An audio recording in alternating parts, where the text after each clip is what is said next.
کہ تیرے دل میں اتر جائے میری بات۔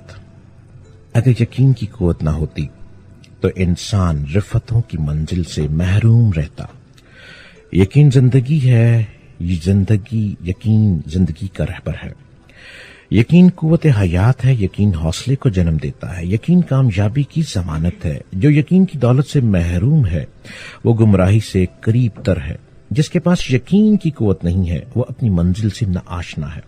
اس لیے اگر عزت اور آزادی کے ساتھ زندگی بسر کرنا ہے تو پہلے یقین کی دولت حاصل کریں، اور اگر یقین کی دولت کا حصول تمنا ہے تو اپنے آپ پر یقین کریں، کیونکہ جب تک آپ اپنی ذات پر یقین نہ کریں گے تو اپنی صلاحیتوں پر یقین نہیں کر سکتے۔ یقین علم سے پیدا ہوتا ہے اور لا علمی شک اور بے یقینی پیدا کرتی ہے۔ جو یقین کی قوت سے نہ آشنا ہے وہ کسی پر اعتماد نہیں کرتا، خود اپنے آپ پر بھی یقین نہیں کرتا، اپنے رب پر بھی شاید پریشانی میں رہتا ہے۔